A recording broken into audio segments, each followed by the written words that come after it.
નમસ્કાર વિદ્યાર્થી મિત્રો, પ્રાણી સૃષ્ટિના આજના લેક્ચરમાં તમારું સ્વાગત છે. મિત્રો, આ ચેપ્ટરના લાસ્ટ લેક્ચરમાં આપણે વર્ગ કાસ્થિ મત્સ્યનો અભ્યાસ કરેલ હતો. આજે આપણે વર્ગ અસ્થિ મત્સ્યનો અભ્યાસ કરીશું.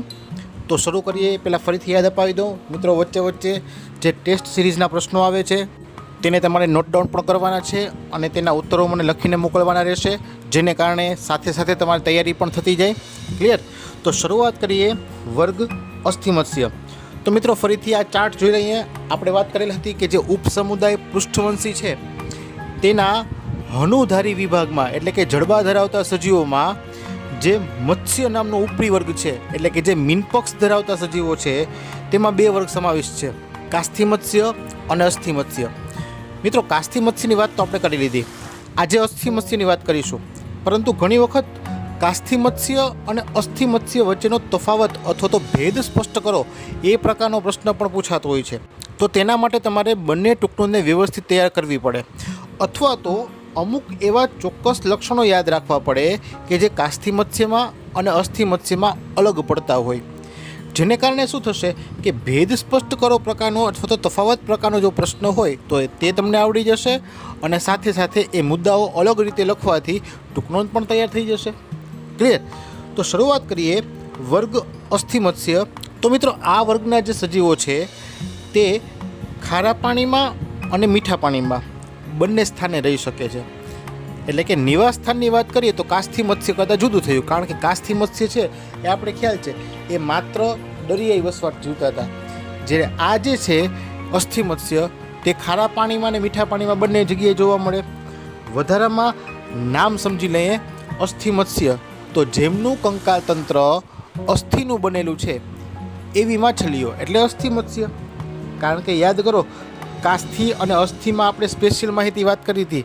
કાસ્થિ એટલે જેમનું અંત કંકાલ કાસ્થિનું બનેલું હોય એ પ્રકારના મત્સ્ય તો કાસ્થિ મત્સ્ય. ઉપરાંત શરીર રચનાની વાત કરીએ તો તેમનું શરીર ત્રાકાકાર હોય એટલે કે હોડી આકારનું હોય, બંને છેડેથી સેજ સાંકડું હશે, જેને કારણે પ્રવાહને તોડી અને આગળ વધી શકે. એ ઉપરાંત તેનામાં મીનપક્ષની ખાસિયત ખાસ જોઈ લઈએ, કારણ કે આપણે કાસ્થિ મત્સ્યમાં એવી વાત કરી હતી કે તેમાં યુગ્મ મીનપક્ષ હોતા નથી અને પુચ્છ મીનપક્ષ અસમાન રીતે વિભાજિત હોય. અસ્થિ મત્સ્યમાં બંને વાત વિરુદ્ધની, એટલે કે તેનામાં યુગ્મ મીનપક્ષ હશે એટલે કે મીનપક્ષ જોડીમાં હશે, પહેલી વાત. અને બીજું, તેમનામાં જે પુચ્છ મીનપક્ષ છે તે સમાન રીતે વિભાજિત થયેલું હોય. તમે ઇમેજમાં પણ જોઈ શકો છો, સમાન રીતે વિભાજિત થયેલું હોય તો તે અસ્થિ મત્સ્ય કહેવાશે અને અસમાન વિભાજન જોવા મળે તો તે કાસ્થિ મત્સ્ય કહેવાય. મિત્રો, ઘણી વખત પ્રેક્ટિકલ એક્ઝામમાં નમૂનાઓમાં આ મૂકેલું હોય છે. તો આવી જે મત્સ્ય અથવા તો માછલી નમૂના સ્વરૂપે મૂકેલી હોય તો તમારે તેની પુચ્છ મીનપક્ષની અને તેના મુખની બંને અવલોકનની આધારે તે કાસ્થિ મત્સ્ય છે કે તે અસ્થિ મત્સ્ય છે તેવું તમે કહી શકશો. દાખલા તરીકે, જો પુચ્છ મીનપક્ષ અસમાન રીતે વિભાજિત હોય તો તે કાસ્થિ મત્સ્ય, જો સમાન રીતે વિભાજિત હોય તો અસ્થિ મત્સ્ય. મુખ પણ જોવાનું.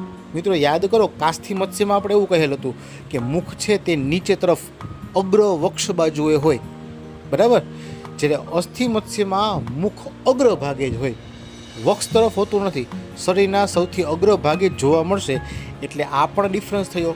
ટૂંકમાં માછલીનો કોઈ નમૂનો મળે તો ત્યારે તમારે પૂંછડીનો ભાગ જોવાનો અને મુખનો ભાગ જોવાનો. ક્લિયર? એટલે પુચ્છ મીનપક્ષ અને મુખને આધારે તમે તેને વર્ગીકૃત કરી શકશો. આગળ વાત કરીએ તો તેઓમાં 4 જોડ ઝાલર હોય છે. 4 જોડ ઝાલર.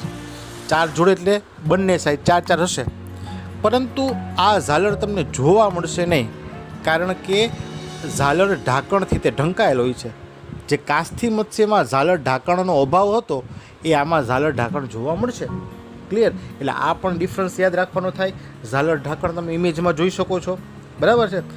આગળ વાત કરીએ એ પહેલાં ટેસ્ટ સિરીઝના પ્રશ્નો જોઈ લઈએ. તો પહેલો પ્રશ્ન થશે, વર્ગ અસ્થિ મત્સ્યના સભ્યો કયા નિવાસ સ્થાનમાં વસે છે? નેક્સ્ટ ક્વેશ્ચન, વર્ગ અસ્થિ મત્સ્યના સભ્યો કેટલા જોડ ઝાલર ધરાવે છે? નેક્સ્ટ ક્વેશ્ચન, વર્ગ અસ્થિ મત્સ્યના સભ્યોમાં મુખનું સ્થાન જણાવો. નેક્સ્ટ ક્વેશ્ચન, વર્ગ અસ્થિ મત્સ્યના સભ્યોમાં ઝાલર ઢાંકણની હાજરી બાબતે શું કહી શકાય? આગળ વાત કરીએ મિત્રો તો તેમની ત્વચા પર સાયક્લોઇડ કે ટીનોઇડ ભીંગડા હાજર હોય, એટલે કે તેમની ત્વચા આ પ્રકારના ભીંગડાથી આવૃત થયેલી હોય, તો તે કાસ્થિ મત્સ્ય કરતાં જુદું છે. કાસ્થિ મત્સ્યમાં આપણે વાત કરી હતી પ્લેકોઇડ ભીંગડા, જ્યારે આમાં ક્યાં આવશે? સાયક્લોઇડ અથવા તો ટીનોઇડ ભીંગડા હશે. મિત્રો આ ભીંગડાની પણ ખાસિયત છે. આ ભીંગડા એ પ્રકારે રચાયેલા છે અથવા તો એ પ્રકારે ગોઠવાયેલા હોય છે કે જેને કારણે માછલીના શરીરની અંદરથી બહાર અને બહારથી અંદર પાણીનો પ્રવાહ જઈ શકતો નથી, એટલે કે પાણીના પ્રવાહને અટકાવવાનું કાર્ય કરશે. કારણ કે શું થશે? જ્યારે આશ્રુતિ નિયમનની ક્રિયા થાય, એટલે કે માછલી જ્યારે ખારા પાણીમાં અથવા તો મીઠા પાણીમાં રહેતી હોય ત્યારે તે બહારના પાણીની અસર તેની આશ્રુતિ ઉપર થશે. એનો ડિટેલ અભ્યાસ આપણે પછી જ કરવાનો છે આશ્રુતિનો, પરંતુ એ આશ્રુતિ નિયમનની ક્રિયામાં શરીરમાં કાંઈ તકલીફ ન થાય એટલા માટે આ ભીંગડા છે તેના પર આવૃત થઈ અને રક્ષણાત્મક પડ બનાવતું હોય છે. બરાબર. એ ઉપરાંત તેમનામાં પ્લવનાશયો એટલે કે વાતાશયો હાજર હોય છે. મિત્રો કાસ્થિ મત્સ્યમાં તે ગેરહાજર હોય, જ્યારે અસ્થિ મત્સ્યમાં આ પ્લવનાશયો હાજર હોય છે અને જેનું કાર્ય શું છે? તારકતા બક્ષવાનું. તારકતા બક્ષે એટલે શું? તો કે તે પાણીમાં સ્થિર રહીને તરી શકતી હોય છે. બરાબર. એ ઉપરાંત તેમના હૃદયની વાત કરીએ તો હૃદય દ્વિખંડી હોય, એક કર્ણક અને એક શેપક ધરાવે. ઉપરાંત તેઓ શીત રુધિરવાળા પ્રાણીઓ છે, એટલે કે અસમતાપી પ્રાણીઓ છે. કાસ્થિ મત્સ્ય જેવું જ લક્ષણ છે, એટલે કે બહારના વાતાવરણના ફેરફાર સામે પોતાના શરીરના તાપમાનનું નિયમન કરી શકતા નથી. બરાબર છે. ઉપરાંત પ્રજનનની વાત કરીએ તો તેમનામાં લિંગભેદ જોવા મળે છે. સામાન્ય રીતે તેમનામાં બાહ્ય ફલન થાય, એટલે કે નર અને માદા મત્સ્ય જે છે એ પોતાના શુક્રકોષ અને અંડકોષને મોટી સંખ્યામાં પાણીમાં મુક્ત કરે છે. તેમાંના ઘણા એકબીજા સાથે મળી અને ફલન ક્રિયા અનુભવશે અને તેમાંથી ફલિતાંડ બને તો શરીરની બહાર ફલન થયું એટલે બાહ્ય ફલન કહેવાશે. પરંતુ અહીં એક ખાસ વાત યાદ રાખવાની કે બાહ્ય ફલન થયા પછી જે ફલિતાંડ બને છે તે બચ્ચું જે છે તે ડાયરેક્ટ મૂળ સજીવ જેવું દેખાવાની શરૂઆત થશે. એનો મતલબ કે તેમનામાં પ્રત્યક્ષ એટલે કે સીધો વિકાસ જોવા મળે છે. વચ્ચે કોઈ ડિંભીય અવસ્થા જોવા મળતી નથી, એટલે કે ડિંભીય અવસ્થા હોય તો પરોક્ષ વિકાસ કહેવાય, પરંતુ અહીં કોઈ ડિંભીય અવસ્થા જોવા મળતી નથી, માટે પ્રત્યક્ષ વિકાસ જોવા મળશે. બરાબર. અને તેઓમાં મુખ્યત્વે અંડપ્રસવી સજીવો હોય, એટલે કે ઈંડા મૂકતા હોય અને તેમાંથી બચ્ચા છે તે બહાર પ્રસવ પામતા હોય છે. ઉદાહરણોની વાત કરીએ તો દરિયાઈ વસવાટમાં વસતી માછલીઓમાં જોઈએ તો ઉડતી માછલી, સમુદ્ર ઘોડો. મીઠા પાણીની વાત કરીએ તો રોહુ, કટલા, મૃગલ. એ ઉપરાંત માછલી ઘરમાં જોવા મળતી હોય એ પ્રકારની માછલીઓમાં આવશે લડાકુ માછલી અને એન્જલ માછલી. ક્લિયર? તો મિત્રો આજે આ અસ્થિ મત્સ્યનો અભ્યાસ કર્યો, એના આધારે જો તફાવત પૂછવામાં આવે કાસ્થિ મત્સ્ય અને અસ્થિ મત્સ્ય વચ્ચેનો તો તમે ઇઝીલી આપી શકો. તો એના આધારે આપણે મોટો પ્રશ્ન પણ લખી લઈશું. એ પહેલાં ટેસ્ટ સિરીઝના બાકીના પ્રશ્નો જોઈ લઈએ.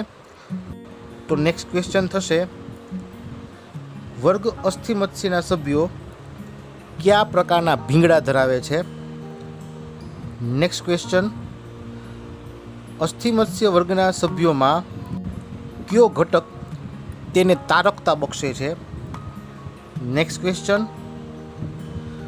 અસ્થિ મત્સ્ય વર્ગના સભ્યોમાં ફલન કયા પ્રકારે થતું હોય છે? નેક્સ્ટ ક્વેશ્ચન, દરિયાઈ વસવાટમાં વસતી અસ્થિ મત્સ્યનું ઉદાહરણ આપો. નેક્સ્ટ ક્વેશ્ચન, મીઠા પાણીમાં વસતી અસ્થિ મત્સ્યનું ઉદાહરણ આપો. અને લાસ્ટ ક્વેશ્ચન, માછલી ઘરમાં જોવા મળતી અસ્થિ મત્સ્યના ઉદાહરણ આપો. ક્લિયર? મોટા પ્રશ્નોમાં વર્ગ અસ્થિ મત્સ્ય વિશે વિગતવાર ચર્ચા કરો. નેક્સ્ટ ક્વેશ્ચન, ભેદ સ્પષ્ટ કરો કાસ્થિ મત્સ્ય સામે અસ્થિ મત્સ્ય. ક્લિયર? તો મિત્રો આજ પૂરતું આટલું જ રાખીએ છીએ. નેક્સ્ટ લેક્ચરમાં વર્ગ ઉભયજીવીની ચર્ચા કરીશું. ત્યાં સુધી વાંચતા રહેજો, તૈયારી કરજો. જય હિન્દ.